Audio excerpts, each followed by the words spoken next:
Il a d'abord eu quelques cas, moins de 5 cas de Covid-19 provenant d'une autre région que le Diana, selon une source locale. Mais ces cas positifs ont séjourné au campus universitaire pendant quelques jours et la promiscuité étant courante, habituelle dans cette zone, la maladie s'est vite propagée. Daouda Haruna Marsik, gouverneur de la région de Diana et président du centre régional de commandement opérationnel, parle de près de 90 cas positifs en quelques jours, avec un taux de positivité de près de 60%. Amin'ny université indray lasa foyer ka ny échantillonnage de test natao zany dia any amin'ny 60% any no testé positif tsy navita nanao test jiaby moa fa échantillonnage natao zany c'est de l'ordre de 60% io 87 angamba izay chiffre exact positif amizao amin'ny université.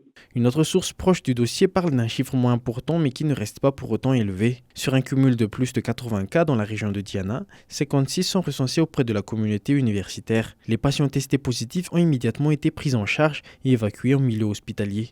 D'autres mesures comme la mise en quarantaine du campus universitaire et l'arrêt des cours ont également été adoptées en vue de circonscrire la circulation du virus. Confiné dans l'université et hanao arrêt de cours confiné pendant 2 semaines et parallèlement moa zany mandeha any ny sensibilisation sy ny geste barrière sy ny sisa.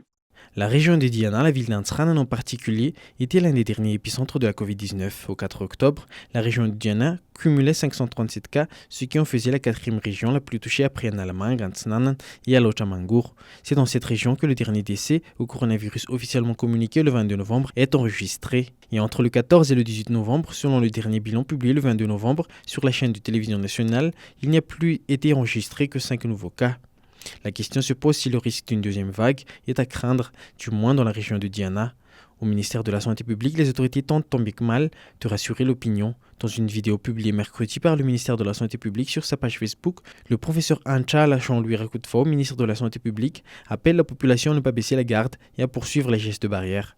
Il parle d'une épidémie maîtrisée, mais qui n'est pas encore totalement vaincue.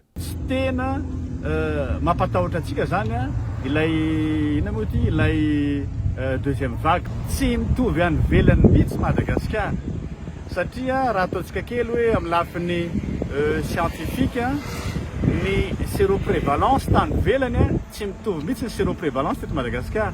Ntsika teto Madagascar zany dia amin'ireo tanàn-dehibe anankitelo sy 4 lehibe zany dia hitantsika fa tratra lay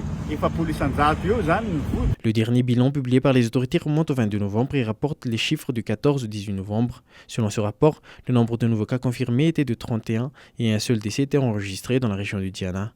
Aucun nouveau rapport n'a été publié depuis sur la télévision nationale, mais sur le site de l'Organisation mondiale de la santé, mis à jour sur la base des rapports de situation qui lui est transmis par les autorités malgaches, il est fait état de 72 nouveaux cas confirmés positifs au coronavirus et 4 nouveaux décès entre le 22 novembre et le 2 décembre. Ces 4 nouveaux décès portent à 255 le nombre de morts dus au coronavirus à Madagascar.